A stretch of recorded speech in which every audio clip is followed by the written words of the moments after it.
we've been here for a year, but it feels like 10 years. And people are like, oh, wow, it's been that bad. I'm like, no, it's been that good. Let's celebrate the heck out of what God is already doing in this place and see how it can bear even more fruit. My kids love me, but I think, I'm their dad, and so I'm cringy to a degree to them.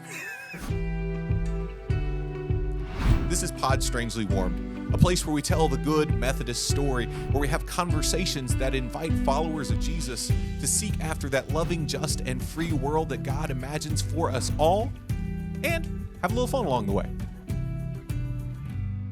Hi, and welcome back to Pod Strangely Warmed. I'm Daniel Hawkins, and today we continue in this conversation around pastoral transition in the life of the United Methodist Church. As you know, last week we were blessed by the presence of Edgar Bazan and David Lesner, having recently changed churches and itinerated within the Methodist system themselves. Today, we're having a bit of a callback episode. Woo! Last year, as we engaged this conversation on itineration and early seasons of ministry in new places, Johnny Brower from First Hurst, Ramiro Rodriguez from City Point were here to kind of give us our introductory episode into what are these transitions like. And here you are back 13 months later. You're still alive, you're still kicking, and I still see smiles on your faces. And so life must be pretty good. Yeah. First, before we say anything, thanks for being on that early episode, and thanks for being back today. Yeah. Happy to set a trend. Yep. Right, that's it. So every year between now and when you move again, we're just going to have you. What's the 3-year report? What's the 4-year report? Year 4 report. Right. No. But seriously, thank you for being here today. Mm-hmm. As we begin, we are going to have a little check-in, a micro version of our check-in moment through our Self on a Shelf, right? Normally we ask folks to bring something that represents themselves to place it on the shelf, and y'all have both done that at different points in the past. So we tweaked it a little bit today. We asked you to bring something that represented or was connected to your first year in your new community. Ramiro, what did you bring? So I just received this like 2 weeks ago. It's a little Cub player. It came with a keychain that's attached to my keys right now. But yeah, just a little Cub guy, and just represents that my church knows me. They know that I bleed Cubby blue. Okay. And they know that Chicago's always going to be home. And the Cubs are having an amazing year this year, even though their offense was struggling for a bit in the last couple of weeks. But that's okay. It's a long season, and it's a magical year. And this little guy. Very good. I love it. He's cute. He is cute. Sometimes sports is a gift to us as we try to both know our new community and be known in our new community. It's really powerful. It helps when they're winning. It does. Or losing terribly, right? Because then the commiseration can come with you. we can be sad together. Right. Yeah. Right. Johnny, what did you bring with you today? Yeah, I brought a block of wood. Nice. I went on the high school and middle school youth mission trip with Hurst this year. It was my first traveling youth mission trip that I'd been on in over 10 years. Okay. It was my first time being on a work team in over 15 years. And it was an absolute blast. And one of the traditions, the organization that we went with, one of the traditions is that throughout the week, your team can decide whether or not they want to create some sort of memory thing, right, that everybody knows about, or you can do it like a Secret Santa style where everybody draws a name, and throughout the week you're trying to create something. So my team did Secret Santa style. That's what they voted on. So one of the students on my team drew my name and made this for me.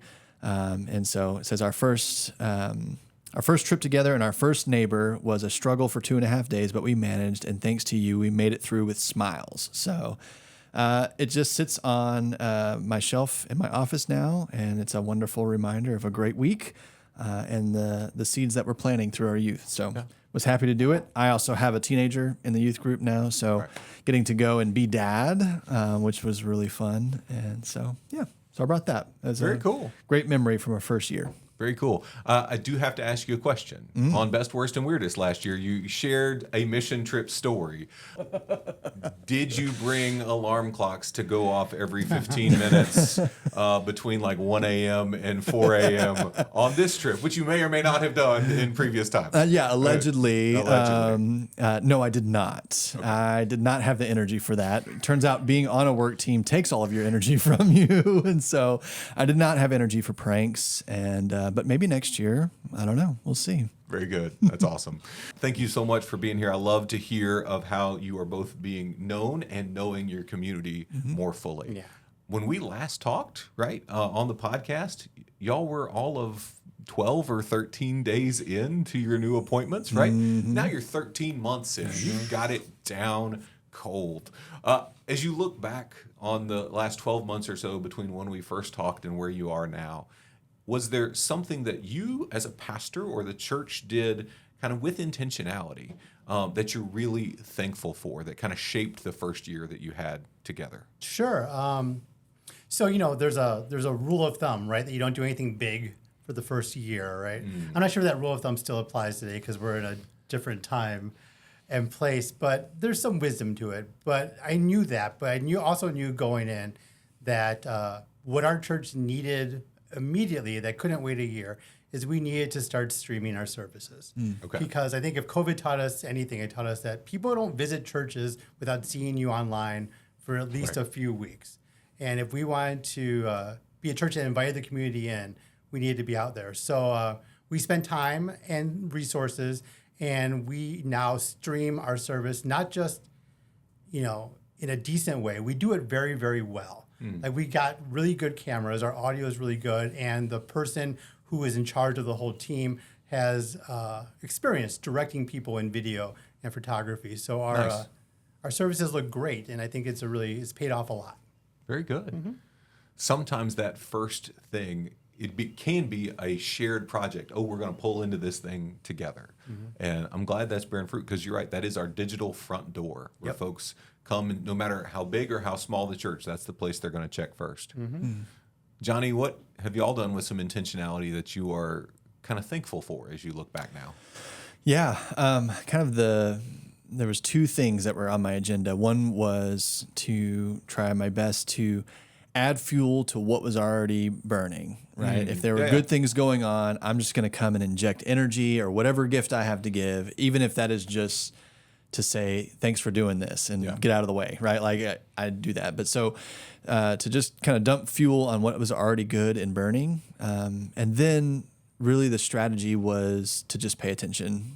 The first year we talked with our leadership team, and my goal was just to pay attention to specific things, pay attention to people. So meet with as many people as possible, hear as many stories as possible. How did you get to this church? Why did you stay at this church? Just tell me the story of you and coming to faith here and growing in your faith here. So paying attention to people and paying attention to processes. What are the rhythms that we had as a church? What are the rhythms that are missing? What results are we hoping for based on the things that we're doing, right? And so if there was a mismatch, if there was results we were wanting but not getting, what processes are contributing to either keeping us from getting those results, or what processes could we add to start getting those results? So little rhythms, little habits that we wanted to start that ensured that we were doing the right things. I love what you've said there. I know that sometimes, I think all of us try to go in listening well, right? With the heart to observe and get to know folks. Walking into a place like Hurst, right, or walking into City Point, there are a lot of people to meet, right? There's a lot of communities to get to know. There's a lot of things to observe, ministries that are happening, and some of it you can do while being the cheerleader in chief, right? Yes. Go, woo, this is great. This is working. We're going to support you here. But as you looked at the systems and the communities and the people, what were some kind of strategies that you embraced personally, right, to make sure that the observing of your people, right, the getting to know people, was an intentional thing? So what kind of strategies we put in place to make sure that in the tyranny of the urgent didn't get in the way of kind of your observing and watching and seeking? Yeah, and I think it really is. It starts for me. It started with my calendar. Just making sure that I knew I needed X amount of hours and this time set aside to write as good a sermon as I could, and like all the other time was set aside for meeting people. Okay. Get those big rocks on the calendar first so that they don't get crowded out. And thankfully at Hurst, I was a part of a team of staff and clergy, but also lay leadership that understood the importance of making sure that I got to know a lot of people, but also that they got to know me, and made sure that there was room for that. So I think just making sure that there was good communication with those that I'm doing ministry with and those that rely on me for things, for information or content each week. They knew that this was going to be my priority for the next several months, was just meeting with people. And if that meant that we did less of this other thing, then we did less of that other thing, because this was going to be how we set a good, firm foundation for the future. Very good.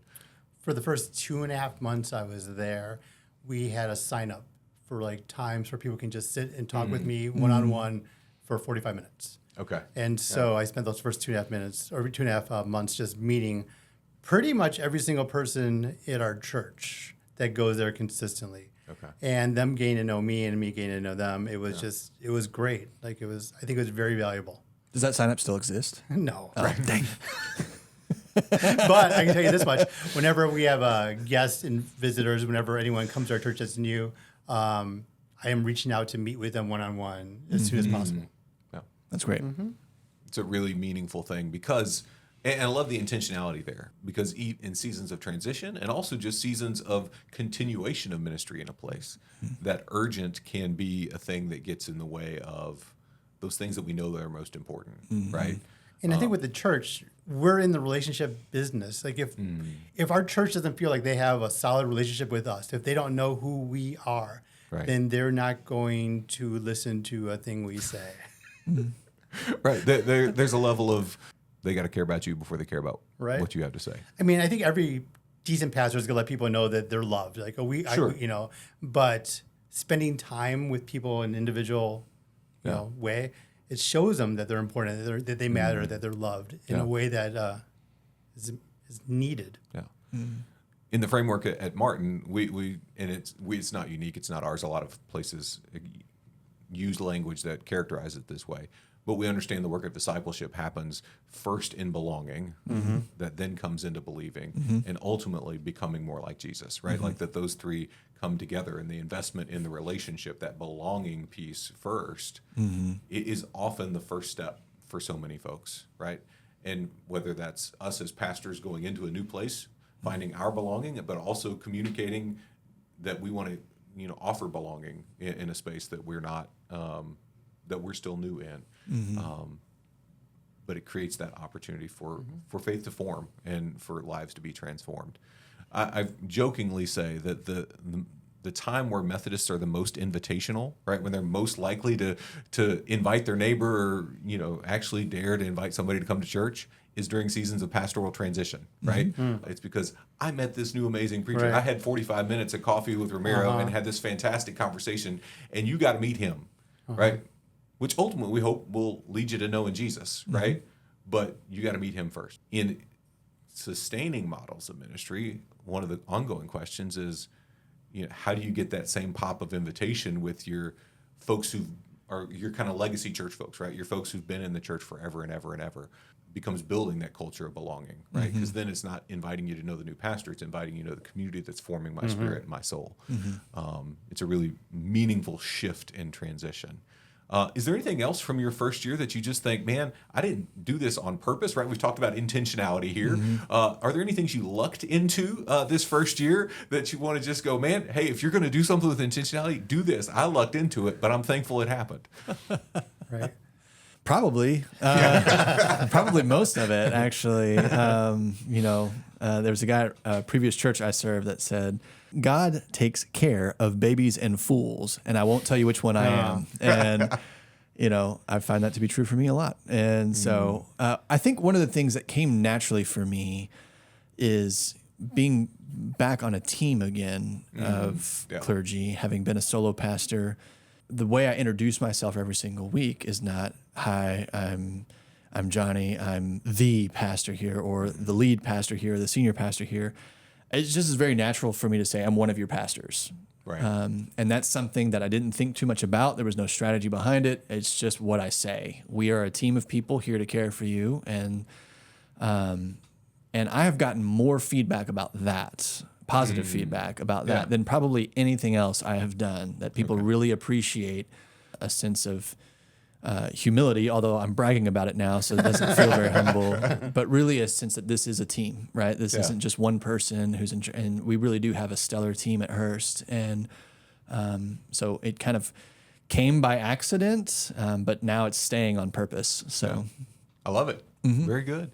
Well, and that I think we're in a season of redefining the leader and what does it mean to lead and lead well, right? And sometimes that's that humility of approach will breed success in a whole different way than, this whole system exists to support me up and live, Yeah. It's just a very different dynamic. Yeah. Ramiro, what'd you stumble into? So it's somewhat similar, but we don't have the staff that y'all have at Hurst. We're a lot smaller. But what we do have, we have a lady that's been very, very active for a long, long time. And so as pastor there, my main job is just empowering the people to do what they're doing, but maybe to another level. Yeah. Like my church has a really great relationship with the elementary school that's across the street. And that's great. So let's build on that. Kind of like when you were talking about adding fuel to the fire. Just see what people do well. Like they're a missional church, so let's up what we're doing. We're a caring church. How can we care more? And just empowering people instead of just, I don't know. I guess it's a different kind of leadership model, like you were saying. It's not like I'm going to do this. I want you to do that now. It's just inviting people to imagine what we can do better. And I think I think people respond to that. Where you can find the place where they are coming alive. Right? That is such a beautiful thing to both witness, but then to be the cheerleader in chief, right? And kind of come alongside and go like, let's celebrate the heck out of what God is already doing in this place and see how it can bear even more fruit, right? That is a beautiful combination of things. One of the interesting things, I had a conversation with a colleague this week who has been through seasons of transition, like all of us have, and he defaults to being that cheerleader in chief, right? But his piece of advice, and as I reflected on it, it really did hit well, was to be the bearer of bad news as often as you can. Especially if you default toward being the cheerleader in chief. Okay. Right? Because it builds trust early. Right. It says my default is going to be to celebrate all the good, but I'm also going to be willing to be honest and tell you the hard thing that this isn't working and here's how we're approaching it and here's what we're trying to do, which, I'd stumbled into at Cleburne and at Martin, right? We have financial crisis and we're going to have to deal with this. And I'm partnering with you to deal with this, right?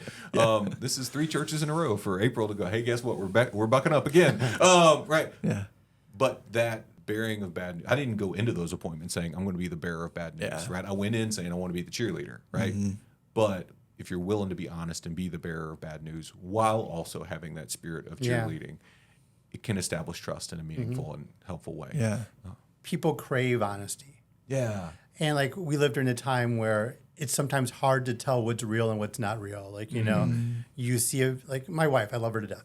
She finds so much delight in pretty much any AI video she can find. Like, oh, look at that giraffe on the hide-board, like, whereas my son is like, Mom, all AI stuff is terrible. It's awful. It's the worst. And when we're getting to a point where it's hard to tell what's real and what's not, as a pastor, if people know that you're going to be honest with them, that you're going to tell them the truth, even when it's hard to hear, Right. that goes a long, long way in building relationships and building community. Yeah. It's everything. It's huge. Yeah, I think so too. I mean, for a while, the buzzword was authenticity, and I think getting better handles on it by like talking about courageous candor or honesty and, a congregation getting a sense that this person is willing to notice the things that we don't want to notice, but also isn't leaving us in the midst of that. Right. I think it's a great gift of our time that we can give as pastors. We are called to be the people to say courageous things sometimes and hold everybody together while we're doing it. So in that spirit, we're going to play a fun game. Okay. Have you all ever played in a 4-person scramble in golf? Right, Yes. like at the Glen Lake Golf Tournament or any number of other things. Right. What's the thing you do at the very beginning part of the round before you decide who's going to tee off first and pick your beverage of choice for the day? Right. You lay out some extra money to do what? Buy as many mulligans as possible. Buy as many mulligans as possible. Oh my gosh. And if you're All not of a the golfing mulligans. person, a mulligan is I hit that shot terribly, I'm going to play my mulligan and get a do-over. Yeah, right? it's a do-over. It's a do-over. And when you're playing a scramble, you have 4 chances at the shot anyway. So if you're using your mulligan, we all did something bad. Right. It's a communal do-over. Right? Is golf the only? I'm putting sport in quotation marks. Is golf the only sport that allows? Mulligan? I know. Shots fired. Shots fired. Controversy. But is it the only one? Because With a do-over? yeah, you don't see someone saying, "Oh, let me take that free throw again." Right. Right. Well, I Or don't throw think me they that actually slider. get mulligans on the In PGA real Tour. golf. Right. No, In real obviously. golf. Maybe on live golf, but not even PGA Tour. Even amateur sports, True. Yeah. True. I don't know. We got a church pickleball tournament coming up in a couple weeks. We'll and let I you don't know. know. We'll see. We'll I try to bet sell there's some no mulligans mulligans. and see. Yeah. It's like in the moment. All right. Do you want a mulligan on that shot? You want it back? No. Okay. Because you also get gimmies in golf too, in amateur golf. Yeah. where, It's within 4 feet. It's close enough. Yeah, that free throw rattled around and then went out. That's a make, That right? counts, Like that yeah. counts. My 3 Mark hit it a the one. rim. right. It looked good. Just didn't go in. Getting points for the Aggie swish. Oh man, that's good stuff. So all Sorry, that we to ruined say, your metaphor. We don't Yeah, we get did. mulligans in many things, but we really rarely get them in church either. But as you look back at this first year, we've seen and celebrated a number of things that have gone incredibly well and been really good. Do you have a mulligan? Do you have something you thought, man, God didn't take care of the fool on this moment, or where you just wish you had your best intentions, or you accidentally stumbled into something, and it just, you wish you could flip it back or do it over, or just looking back now, I wish I'd spent a little more time doing X. So last year it was Christmas time. It was like Advent, and I found out that a person in my church had to spend $50 to get a picture with Santa with their kid at Santa at the mall. And I'm like, that's outrageous. I'm like, there should be because there's people in our community that would love a picture with Santa, but they don't have $50. So we need to have pictures of Santa in our church. And so I had good people at Arlington that had access to a sleigh. So they brought the sleigh over to our church. We set it up. And then I hired a Santa to be on that sleigh and take pictures with the kids. And Santa looked great. But when you talk to Santa for any period of time, you realize that Santa was more than a little bit racist toward gypsies. And I wanted to say, you mean Roma? And he kept saying, he kept talking about these gypsies that he worked with in Vegas. And he was going on and on and on. And I'm like, Santa, you're not being jolly. So I wish I had more time to find a less racist and more jolly Santa. So, have we got a deal for you? Our Pod Strangely Warm family, we know a Santa.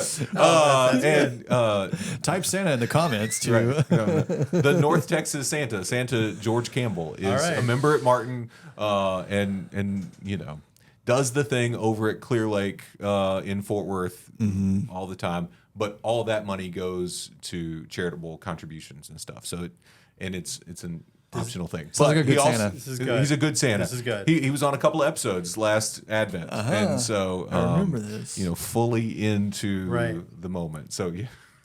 So he's not going to cuss. He's not going to be racist. That's good. And it's I promise it'll be better. I mean, it wasn't Billy Bob Thornton level, but it wasn't good. Okay. That's a good use of the mulligan. Johnny, I think you should have gone first. I know, mine's so boring now. So boring. Yeah, there's always stuff that I wish I hadn't said or said differently or done differently. I think in thinking about my context in particular, which I know is not everybody's context, but I would have engaged a ministry coach, I think, a little earlier, maybe from the very beginning. Coming into a church like Hurst that has such a rich history and a wonderful legacy of great leadership and ministry, there was a lot to process. And so I think bringing in a ministry coach, not out of crisis or anything wrong, but rather as someone to process and discern with, would have been super helpful, I think. Instead, what I often end up doing, I'm a verbal processor. I like to talk things through with other people. And luckily at Hurst, I'm surrounded by lots of people. And if I'm not careful, I'll slip into processing things out loud with people that then turn into, this is what Johnny's going to do or not going to do. Or And thankfully, it really didn't cause any problems, but I would recognize that I didn't have that space to chat and kind of unburden myself and get another voice, another opinion, to listen and help me sort through the things that I was thinking and praying about. I think having a ministry coach that I would have met with on the regular, maybe once a month, just to chat through the things I was seeing and learning and hearing, things I was thinking, that would have been really helpful, I think, especially entering into this second year as we're starting to really weed through some of the things that we've been learning in our first year. The coach would have vetoed the Santa. Probably. Probably. Did you make sure that they weren't racist? That should have been Ask all the good questions. one of the top 5 questions. Yeah, when you're interviewing Santas, question 1. Is the beard real? Question 2. Question 2. On the plus side, my daughter and one of her friends were dressed as elves, and they were adorable. Well, that is a plus. That's a huge plus. Huge plus. Oh, goodness. Johnny, you hinted at it. You're at a season now, right? You've spent a year in a community. You've kind of established some roots. You've gotten to know people well. You've had real successes and some stumbles. I mean, it's real, it's human, it's life. You've discerned a little bit of not only where the community is, but where God might be leading next. As you guys find yourself 13 months in your communities, it's a bit of a pivot point, right? Where the point of emphasis is less on how do I get to know, now where is God leading us, right? When y'all look now, what do you see and what are you wrestling with in this point in your appointments? Yeah, so it's funny. I had a conversation with a church member who had asked me about a couple of things they were thinking about. And I said, I'm still, I'm just kind of listening and getting to know, taking it all in, not making any big decisions right now, and prayerfully discerning. They're like, oh yeah, I forgot, I understand that. But you only get to say that for so long. And I said, you're right. You're absolutely right. So in just a little while, soon, which is a really fun word because it doesn't mean anything. Soon, we'll have this chat again. Starting now, I think we have recognized that what we're looking for is where God is leading us. And so year 2 for us, really the big thing is vision. Okay. What is next? Who are we as a church today? We know who we have been. Who are we today? Who is God calling us to be? And what does that mean for the next steps for us as a church? What are the big things that we need to emphasize? What are some things that maybe we need to de-emphasize? But how are we going to move forward to what God is calling us to? And so there's a lot that goes into that, but that's primarily what year 2 is for us. Okay. Yeah. Getting that clear sense of where we are and where God is next. Very good. Ramiro, what's on your plate? Remarkably similar. So next week, I'm meeting with my nominations committee, and we're developing a group. We're calling it the discernment group, and it's just all about visioning next 3, 5, 10 years, what we want to do, what we want to be. And I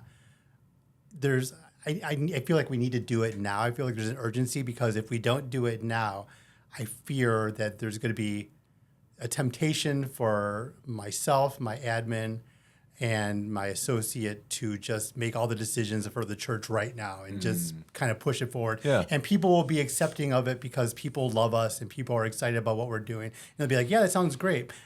That's not what leading a church, I don't think, today is about. Like, we need the church to have voices and make decisions of where they want to go. Because even after a year, the church knows themselves better than I do. Yeah. And so, so we're going to start a new committee. All right. Yay. Very Methodist, Ramiro. Yes. Very Methodist. Another committee. Yep. Any change in the church, even good changes, right, can destabilize. You know, it's and sometimes it's really good because it does bring some stuff up to the surface. But other times, even if it's good stuff, it can just cause a little wobble. And so that first year, a lot of the listening is really about stabilizing. Getting to know each other, us as individuals and as husbands and parents and spouses. We're trying to stabilize our families. We're trying to stabilize the church. Everybody's trying to find that homeostasis again. And hopefully by year 2, we've stabilized and we're moving into kind of that strategic season, thinking about what's next. You mentioned the place where our families make these changes with us, right? And they are finding their way in their moment. We spent a pretty good amount of time last time on the podcast talking about the impact of itineration on our families. Give us a brief window into how this first year has been for the people you care about the most. I mean, short answer, good. Okay. It's been good. It is a lot of change. It's a lot of change. Our ministry context now is very different than our ministry context before. And that includes living 3 hours away from where we were living for the last 7 years and finding where are we going to grocery shop now. We have a plethora of options, but HEB is far away, which is a huge problem. Right. HEB, the grocery store, not HEB, the geographic region. You're in it. Yes. One coming soon, I guess. But anyways, so finding those things, finding our rhythms again. So our family really runs on healthy rhythms, and when all of that's destabilized, it's hard, but getting into a school, having a good church that has welcomed us in has really helped us find home. And we jokingly say that we've been here for a year, but it feels like 10 years. And people are like, oh, wow, it's been that bad. I'm like, no, it's been that good. We feel so at home here that there's no way it's only been a year. Yeah. We feel so connected to the people here, and that really is a testament to the congregation and the staff of the church who has made sure that we have been invited to everything. They have opened up their circles a little wider to let us in, and that's a hard thing to do. When you've been a tight-knit community, it's hard to open up that circle and pay attention to other people and not just yourselves, and they've done that really, really well. And so we also have a great school district here. And great leaders around the community. So it's all been really good. And I think after a year, we're finally starting to find a rhythm, but now we have a new 9th grader. And so the school schedule is coming out, and it's about to introduce a lot more chaos again and find a whole new rhythm. Sometimes it's easier to get rhythm, though, or find rhythm during the school year. You're right. Summers can be difficult. Yeah, yeah. Maybe October of the school year. There you go. Like August, early September feels like an absolute disaster. Our daughter's also going into 9th grade, right? And at Birdville, the high school starts at like 7:15 in the morning. And the middle school started at 8:40. Wow. I loved being like the dad who did drop off what a change. For middle school. What a change. And Abby and I are both like deeply grieving this change in our rhythm. It's like, okay. That's tough. I'm going to put a good spin on it. I can drop her off and then go to the gym and still get to church on. Right? There's a way to process this. But it's like, oh, sweet Jesus. Yeah. So kids that take the bus are talking like 6:30 being at the bus stop. For some, that's early. That's very early. In HEB, 9th grade is still in junior high. And Charlie will still be going to the junior high for all of his classes. Athletics is with the high school. So they'll bus him over to the high school. So drop off is at the junior high, pickup is at the high school. Wow. 2 different pickup lines and maps. And so anyways, we're just going to delegate. One's going to be the designated drop-off parent. The other one's going to be the designated pickup parent. Limit what you have to learn. Yeah, you learn their system and I'll learn their system. And it'll all be good. Very good. Ramiro, how's the family? They're good. We didn't have to move when my appointment was changed, which is helpful, and especially because here's my flex. During the last year, HEB opened up within walking distance of my house. Oh no! I don't want to hear it. Yay for you. But anyway, but we didn't have flex. to move. But with my church just doesn't have youth as a thing right now, and so I have 2 kids that were youth age before last week when my daughter, went to her last youth things because she's graduated and she's going off to college. But my kids still stayed at First Arlington's youth group because they had friends there. They were established there. They loved being there. So it was an adjustment not being in church with my kids. But I think it was kind of a good thing for my kids to be able to be at a church without dad, because, my kids love me, but I think, I'm their dad, and so I'm cringy to a degree to them. And being able to go to church and not cringe is a blessing that they were able to have this year. Yeah. No, it's a beautiful gift. My wife loves City Point. She just says she feels the Spirit when she walks in there on Sunday morning that she hasn't felt in a long, long time. That's so and good. that's a good thing. That's beautiful. That is really good. Very good. I'm so glad for that, right? Yeah. And in these transitions, no single transition. One of the things we explored last week with David and Edgar was none of these transitions are like carbon copies. They're not all the same, right? Each one's different. Each one's going to have its own unique expressions and moments based on kind of where we are and where churches are. But I'm thankful that City Point and Hurst have been abundantly welcoming to your families, right? And help open that circle a little wider. I love that image. Open that circle a little wider to create home. And knowing that part of that involved, not giving you grief over your kids continuing to stay where they were rooted. Because I can imagine a church being very upset about that. They're like, wait a minute, no, we want your kids here. But it was never even a discussion. Really. That's great.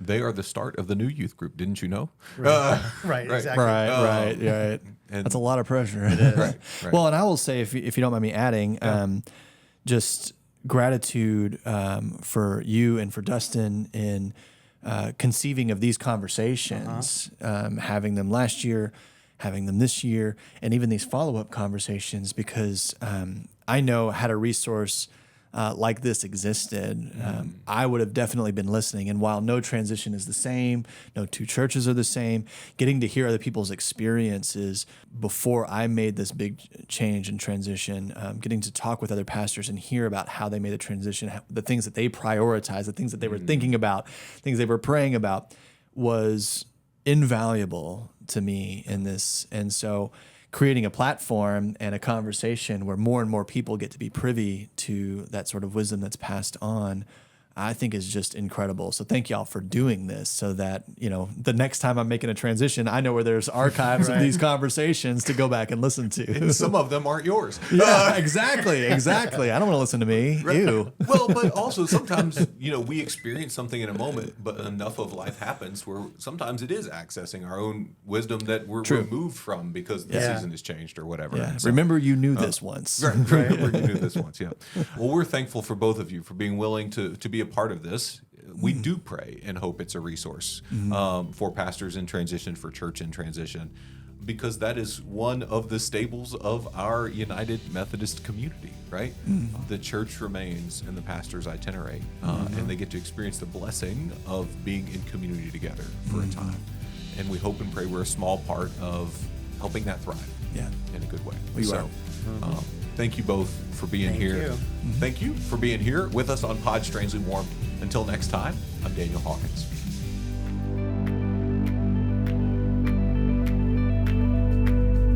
This has been Pod Strangely Warmed. If you enjoyed our conversation today, know that you can find us anywhere you find podcasts.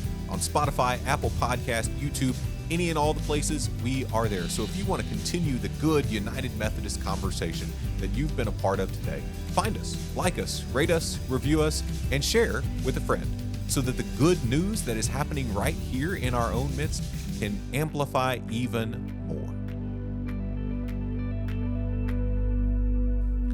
I just love that Dustin has given in. He now types self on a shelf into the email, and it is a delight and a joy. You won. I have won. You wore him down. Yes. It was this episode. Oh, wow. That you called it self on a shelf. What a grind. Nice. Okay. What a grind. That's it. like It only took a year, historic guys. It Yeah. only took a year. So what would you say in the last year has been a win for you? Well, for me, it's been getting Dustin to say himself on a show. Big ministry win. Right. That's it. That's Oh, it's funny.